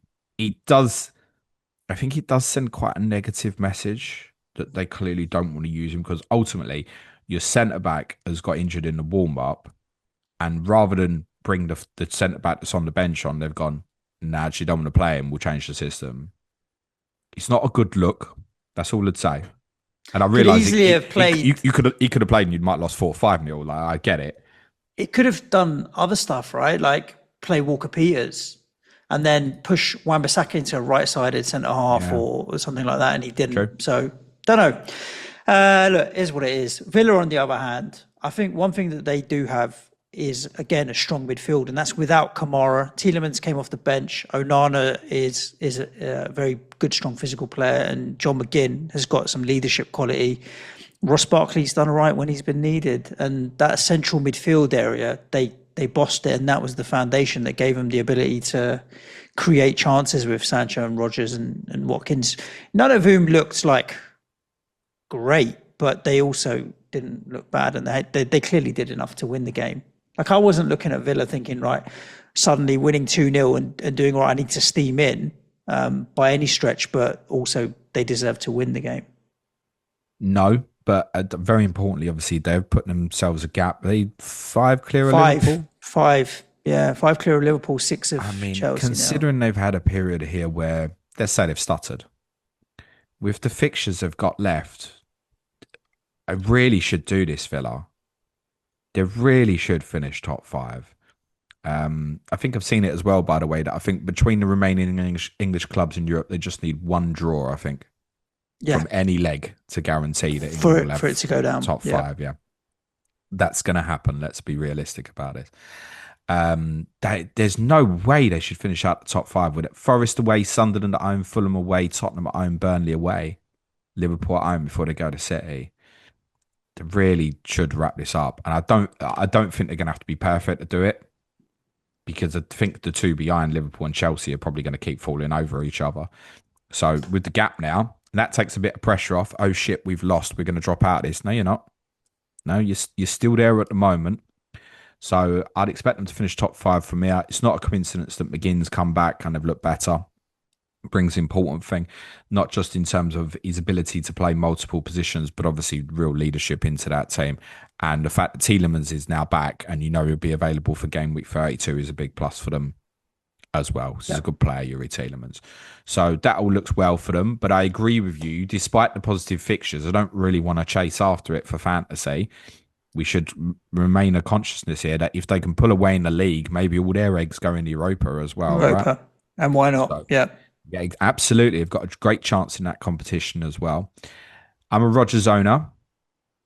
Unless I end up wildcarding in 32, I don't suppose I'm going to do anything about that. At least he got me something at the weekend. I'm not going to chase after Watkins. I wouldn't chase after any of the defensive ones. They're not going to double 33. The fixture at Fulham in 34, I would say, is the hardest of the 5 that they've got. And that's the most important week for me, arguably. So therefore, Villa assets, not of huge appeal, despite brilliant fixtures at the moment. It's too complicated in terms of the fullbacks. Certainly left back. Matty Cash, obviously back fit, returned with a clean sheet. Constable will play the majority of the games. Emi Martinez will have a fractured finger in a warm-up from a game and miss a game randomly or something. Don't hold any much interest. I'm not going to chase after Sancho, for example. But great assist for McGinn as well. And his assist for John McGinn in the game on Thursday night was even better as well. So he's shown a little bit of form recently, which is a plus. For your lot, Suj, actually, you're more interesting.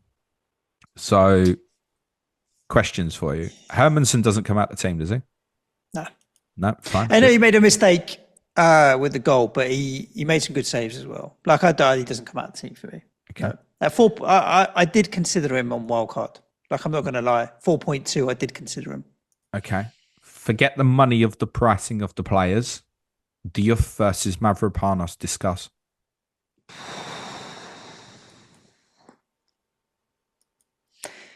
Is the steady, consistent safety of the DEFCONs versus the upside of assists. It's been a while since Diouf's kind of been in any level of consistency with his attacking returns. But I feel like you have had tough fixtures, in fairness. And obviously the fixtures are looking better on paper now, right? I get that. When I was watching the game, with Diouf getting further forward, I was like, he's the most natural, better replacement that we have for bloody Somerville. We should maybe even be pushing him up top. Right now, if it was me, I'd buy Mavropanos. Mavropanos 4.3. All I'd say is, looking at returns, so I'm just looking at his DEFCONs in games that he's picked up, and he's had some giant ones, right? So 21 against Manchester City in game week 30. But his returns for DEFCONs, just read these out to you in terms of this calendar year. Villa away, Liverpool away, Burnley away, Chelsea away, Tottenham away, Nottingham Forest at home. Now, you probably see the pattern there, can't you? Well, we don't have the ball. No, but it's a lot in away games. Bournemouth and Manchester United at home didn't hit it. Wasn't close, actually. Yeah. And ultimately, if you invest in him, you want to play him against Wolves at home.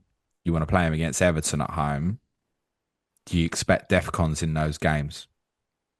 Wolves, no. Everton, maybe. I think, might be important. Everton, yeah. Everton play way more football than people give them credit.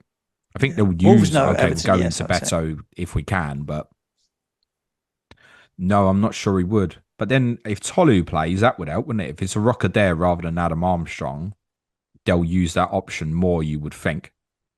Yeah, maybe. Is he the one of the centre-backs to go for, Mavropanos?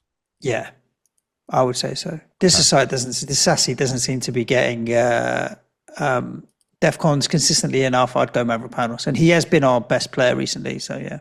Is there any sort of world where you think Nuno could say to us, yep, Somerville's absolutely fine, he'll start against Wolves? You see against Leeds.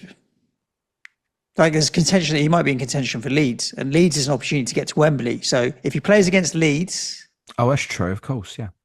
Then we'll know if he's fit. I was thinking, why are you talking about game week 38? You completely threw me out. Yeah, obviously. Yeah, of course. So, yeah, we will get more information on Somerville. That's true. Yeah. I There's no if he's fit for Leeds, he'll play at Leeds, home against Leeds. He's not Yeah, gonna if he not started play. against Leeds, I could see me going there quickly, possibly. Yeah. And Bowen will be on radar as well for me because if I do feel that I need to deal with Ekateke, if I end up on a strategy of just looking at 32 and 34, clearly the home games against Wolves and Everton are going to appeal from that perspective. So Bowen's, I think, on certain strategies will be useful for people as well. Ultimately, Suj, I think you're probably in as good a position as you could have hoped to have been in Oh, absolutely. pre game week 28. Absolutely. Like to be what, 1 point behind you, 3 behind Forest, 4 behind Leeds. That's what it is, right? Yeah, you're well in contention. And psychologically, to have the Friday night game against Wolves, that if we win, we get out of the relegation zone, and then it's only just 1 point behind Leeds, level with Forest, and 2 ahead of you. The pressure then is on everybody else over the weekend. Yeah, I would take that all day long. And even if we lose against Wolves, there's still good games after that we can pick up points in. So yeah, come on, we were like double-digit points behind people not long ago. So yeah, all day long, I'll take it. Let's talk about Spurs 0, Nottingham Forest 3, James. Like not a result I expected. I predicted you guys to win 2-1. And if you were going to lose, you may as well get hammered. I'm going to let you talk about the game. I just wanted to put one thing out there on record, and maybe we'll talk about it more. On the People's Poll podcast tomorrow, judging by the vote. Tottenham tomorrow. Obviously, I saw the scenes before the game, right? And the atmosphere, and it was pretty Brilliant. epic. And there will be people that will be like, ha ha, do you know, like, oh, you did fine. all of that. I'm not, 50% of me finds it quite funny that you can create such an atmosphere, but It'd still be shit. the other 50% of me does feel for the fans a little bit, because if it was my club and we did that, I'd be a little bit proud of the fact that at least we're going out there and supporting the team and wearing our heart on our sleeves and trying to do something. And I respect the fans for actually coming out and doing that and creating that atmosphere. And I feel pissed off with your team for not giving it back and reciprocating in the same way. As much as it's amusing that you did it and then you got beat, I also have to have a little bit of respect for the fact that you were able to do it and did it. And the fan and players, it makes me more angry with the players than amused at the fans, because yeah, they put in a little bit of shift, but they've rolled over it, James. 3-0. You can't be losing 3-0 like that. Look, the pre-match stuff was the happiest I've been supporting Tottenham in quite a while, because it was good, right? It was like, this is what you're part of. So yeah, people are going to banner it. It's obviously that's fine. Yeah. So what do people want? We just turned up and no, exactly that. tried right? to do something. Do it. And I also think I respect that. It'll also probably come from a place of many clubs who support teams who are never in this position. Obviously, we didn't think that we'd be in this position, obviously. So yeah, the fans have done something to try and have a collective. Yeah, we'll talk about it more on Tottenham. But the scenes before the game were great, right? Were great. I've actually put it all together like I do in away days for advanced tier patrons. I've put it together because the pre-match atmosphere needs to be seen by a few people. It was brilliant. Yeah, and as much as you want to banter the fans, a bit of respect for putting up a fight. When I saw your lineup, like I thought defensively, all right, Spence, Danso, Romero, Van de Ven, Porro, 5 of your best defensive players. Maybe you put Udogie in there into the mix as well as another. But that's it's a fairly solid defence. Maybe you want to play Paulinho or a slightly better midfield in front, but Sarr's got energy. Gray's been good recently. Maybe defensively you might be a little bit more stable. Individual mistakes that, judging by the People's Poll podcast, we can go into more detail in terms of upcoming fixtures and stuff. So we'll talk the game in itself. Individual mistakes. Ultimately, we played all right in the first half. We played all right in terms of the territory, the reacting upon the atmosphere, and the fact that ultimately Nottingham Forest have better footballers than us. People might find it really difficult to believe. I am telling you, they have better footballers than us, particularly in the midfield area, right? Anderson is outstanding. Sangari and Gibbs-White, very good. Murillo, Milenkovic, centre-backs, faultless. Goalkeeper had a really good game. Number 9, he might not get you 30 goals a season, but it's decent actually. And Hudson-Odoi, I spoke about this on a piece of content last week, always seems to give us troubles. Always. Just a particular player always seems to give us real headache. So I was hoping he wasn't going to play, to tell you the truth, for Callum Hudson-Odoi. But he did. Forest picked a good offensive lineup. First half, not a lot in terms of chances in the game, but I think we certainly didn't deserve to go in halftime losing. Let's say that, right? And the goal comes about where I don't know how many corners we had in the first half, fucking 8 or something, right? They get one and score. They get one and score because Jed Spence doesn't want to head a football and doesn't want to deal with his man. Ultimately true. You can look at problems and say, should it be Jed Spence picking up I was going to say Gabriel Jesus, Igor Jesus. Should it be Spence picking him up? Well, Spence ain't 5'4". It's not like he can't look after himself. He's terrible. He's terrible. That's an individual 1v1 duel. Not good enough. We concede. Romero on the second goal. Oh, man. The fact that he jumps out is fine. He does it a lot. It's part of his nature. Doesn't win it when he jumps out. Fine. His reaction is like it's contagious on other people. When the ball goes past him, I don't know if I've ever seen a centre-back worse because he doesn't react. Oh, I tried to step out. Your man's laid it off. Okay, fine, cool. You're in front of me. Let me get back into position. The problem of him sauntering back into position has a collective where Papsar comes over and then Matt Tell doesn't come over. And then you end up with Morgan Gibbs-White scoring from like 10 yards out, like pretty much an open goal. Like, how can that happen? And I realize Porro gets burnt too easy by Hudson-Odoi as well. But that all happens because of Romero. I'm going to leave it there before I say anything worse. Third goal, obviously, is towards the end of the game.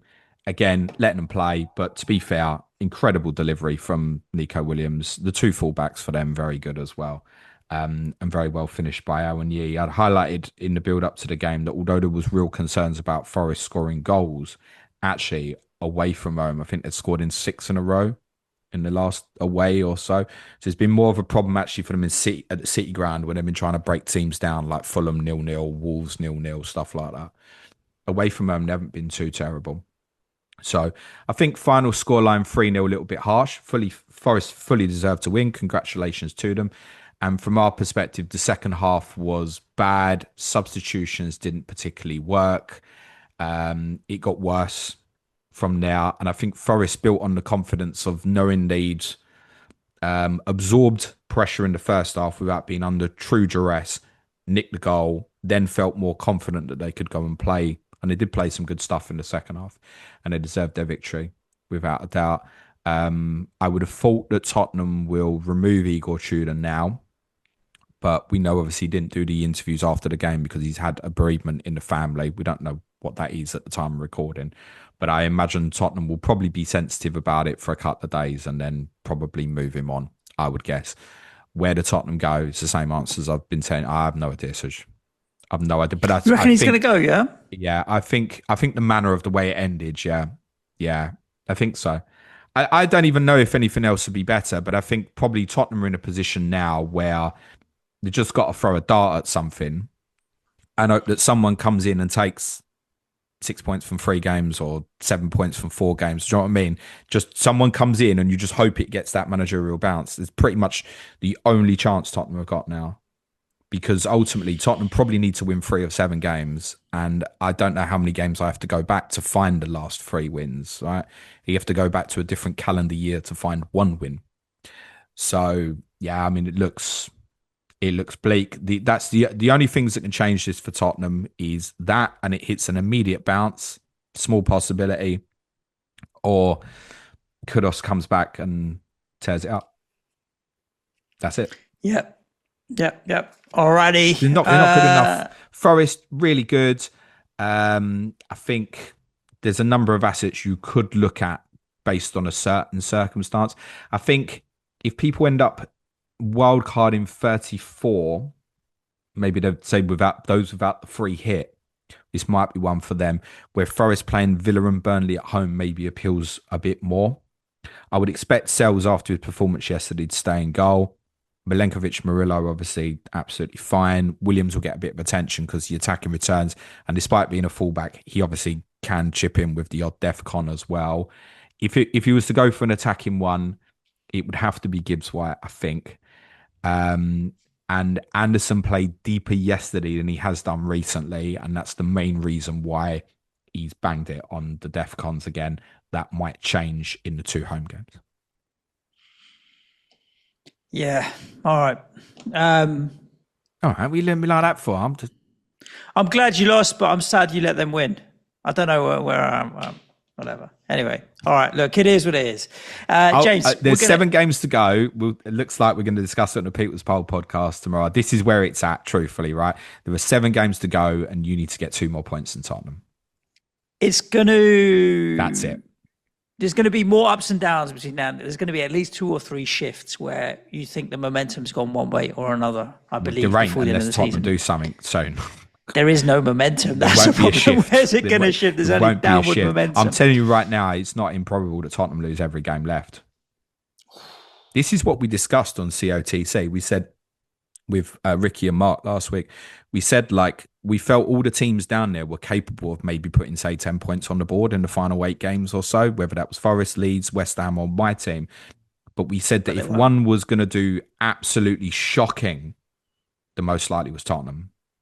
We were all in agreement about that. Right, James, we're going to do some questions that we've had in on Twitter. I'm not going to do any of the kind of chippy ones because... chill, we don't know is the honest answer. However, can I do one from Blue Sky? Because I think it's part relevant. You can. I was going to say that some of these questions will be relevant when you do the chip strategy pod with David in a couple of weeks. Yeah, so April the 7th we'll do that. So the Tuesday after the FA Cup quarterfinals. You'll get a chance to FPL Giant says, what needs to happen for us to hit the big red wildcard button, and when do you think that will be? So for 32. Yeah. No, but he means there's a 19-day period till deadline or whatever it is, 18 days. When can we do it? Well, I think if you've waited 2 weeks, there's not much point forcing it, but there are things that can happen that you will then know. So, and when I mean know, if Arsenal beat Southampton, they will play Newcastle in 33. You will know that. If Liverpool beat Manchester City, they will play Crystal Palace in 33. You will know that. So those 2 results will give you no.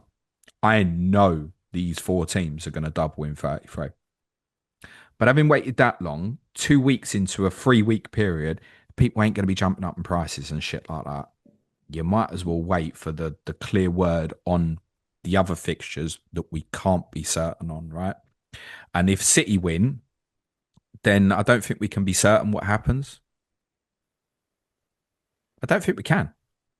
Do they then try and force... We just know that Liverpool don't double. Well, do they force City against Palace into 33 rather than bring Burnley against Man City forward? You haven't got to bring Burnley v Man City forward now that City have gone out of Europe. But we know that Arsenal's game would come forward. Is there a knock on if Arsenal lose to Southampton that then City don't have to double in 33? Yeah, just hold on. FA Cup games, ideally. And then we'll cover it. Okay. We might even know when we do. I wouldn't be surprised if when we do the chip strategy podcast, we know, because I can't believe that they'll take long to make decisions on stuff. It's the time is too short. And they may have provisions. This in idea the TV that fixtures, will they release any provisionals? Like if this happens, then we will move this. And if this happens, then we will move this. I think that probably would have already happened by now in terms of for game week 33 specifically. But this idea that we might not know game week 33 fixtures at 32 deadline, you will. If it ain't been put in there, it ain't going in there. I'm fairly certain. Let's do a few questions, James, and we'll wrap this episode. I hope you've enjoyed it, listeners. Make sure you're subscribed wherever you're listening to the audio. Smash a like, YouTube, freeloaders. all of that. Let's get ourselves up to 22,000 subscribers on the old Support YouTube. The show on Patreon. I need a cuddle. Can I have a virtual one, please? By what? Money? By people signing up on Patreon for money? Please. All right. Hey, James, subscribe. And for every Patreon we get, Nico will give him a cuddle. Morpheus, So Villa finish 6th, but win the Europa League. Liverpool finish 7th, but win the Champions League. 7 English teams in the Champions League next season. How much fun are we having in the group stages? Right. It's a couple of things here. Firstly, I'd be fairly staggered at the moment if Liverpool won the Champions League. But that football club can do amazing things sometimes. I think probably the most improbable one that at the moment actually feels like Villa finishing 6th. Yeah, at this moment, having got that big result over the weekend and others slipping up. So, look, it's not improbable. Your Brentfords, Newcastles, Evertons could make a real late kind of push for 5th place or so. But this is very, very extraordinarily unlikely. Yes, there is that one circumstance where you could end up with 7 English teams in the Champions League, but it's just a Farmers League, isn't it? We all found that out last week, didn't we? Cubster, who are you going to support in the Premier League next season? I'm going to put my flag in the ground now. No, you don't have to. No. I don't say it. Don't say it. Don't be a prick. No, I'm not going to say it. I'm not going to say what you think. If West Ham get relegated, I'll be supporting Everton in the Premier League next season, James. I know you got friends out there and stuff, haven't you? Yeah, and Moyes is all right. I've got no issue with Moyes, and nor do most West Ham fans. As much as we didn't want to manage a club, no one's like, he's a prick. I'm going to be an Everton fan next season if we get relegated. If Tottenham go down, I'll be doing the same thing that I do every year and supporting whoever's playing Arsenal. Oh, that's right. That's it. Yeah, indeed. FPL Stallone, he's going to do DCL or Bowen till the end of the season. Enjoy the break, take care. What do you think if you're going to pick one? Well, that depends, isn't it? We might be looking at a scenario where one doubles, neither doubles. This is exactly a perfect question to say, I can't answer that. And also depends on your strategy, right? Let's say Calvert-Lewin doubles, right? And Bowen doesn't, hypothetically. Right, well, if you're running through 33, then Calvert-Lewin really appeals to you. And if you're free hitting 34, then it's Bowen, right? So, would be on the free hit. Bowen would appeal on the free hit. If you're on the different strategy, it's exactly the other way around, isn't it? Oh, I'm free hitting 33. Right, I want to buy Bowen for 32. So strategy dependent and how the fixtures land. These questions are impossible to answer at this moment. I mean that genuinely. It's impossible to answer that. I've got a question here. Unless it's just for 1 week. If it's 1 week, then the answer's Bowen, isn't it? On the fixtures. Yeah. I've got a question here from Wyatt, and it's blown me away. I think enough that I have to have a check if this is actually true. And he says, I'm a Newcastle supporter. How on earth do we have 6 players in the England squad? Ramsdale, Burn, Hall, Livramento. So 4 of them are defensive players. Obviously, Anthony Gordon and Harvey Barnes, who's just come in to replace Ez, right? So, yeah, 6 players in the England squad. Hall, Livramento and Gordon are absolute shoo-ins for the playing. Yeah. Harvey Barnes probably won't go. Has got a call up very suddenly when we all thought he was going to be in the Scotland squad. Ramsdale, fine, in contention for 3rd choice keeper. Dan Burn, fine, in contention to be 4th or 5th choice centre back. So there's your answer. It's Igor Tudor's father, by the way, passed away. Right. Yeah, that's why he couldn't do the presser after Bruno Salteri, was it Salteri? Bruno, whatever. Do you know how touched I've been with what's happening behind the scenes? I didn't say he was the fellow who took a game for Chelsea, wasn't he? And was fullback at Brighton. I didn't even know he was our assistant manager. I'm not even joking. Because I don't really care what's happening behind the scenes there at the moment. It's a waste of time going. Mr. B guy wants to say, he says he's inspired by Danny Welbeck's goal celebrate massive leapfrog over a 6'3" giant in Lewis Dunk, which was something pretty epic, to be fair. Which player or celebrity are you confident that you could leapfrog over in a celebration? The thing is, he was standing as well. It wasn't like he was bent over. Like when someone's bent over and you do a leapfrog, pretty easy. But to do it, and also, like if someone came to leapfrog over me and put their weight, like put their hands on my shoulders and their weight, I'm sure I would buckle and just completely collapse. So the fact that he didn't even flinch at having Danny Welbeck put his weight through him as well. It's pretty impressive. Gymnastics. I'm gonna go for Warwick Davis. No, I'm not going to go that bad. I'm not going to go that bad. I'm going to go with who's a really short player? Who's a short player? I'm going to go with Zubimendi at Arsenal. I feel like he's only 5'6" or something like that. Zubimendi. That's a weird. Somerville must be quite short now. Might be a better one. Not as short as Zubimendi. I reckon Zubimendi's quite short. Yeah. Jamie. Willie Nonto at Leeds. All right. He's pretty short.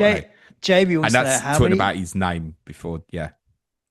How many Premier League players? How many Premier League managers do you think will go before next game week's kickoff? 1. I'm going 0. I don't think boards like to sack managers when it shows an admission of failure. For you guys, 7 weeks, man. What are you going to do? I just think you're either in it or you're out. Just pray. Yeah, but the go praying to church here each is Sunday not working. And pray. I think reality as well, like conceding too many goals. Yeah. So you need someone to come in, like I said, tighten it and hope that Richarlison's and Solankis will get you to bits. So Tottenham are not going to stay up by winning games 4-3. Going to stay up truthfully by winning games 1-0, 2-0, 2-1. 1-0. Yeah, it's the reality. Right, and let's give the last question of the show to Spencer, our Sunderland correspondent. Let's end on a high. FPL Beery, is there a limit to how many defenders Brian Brobby could take on at once? Is he referring to the goal? He's an absolute handful, isn't he?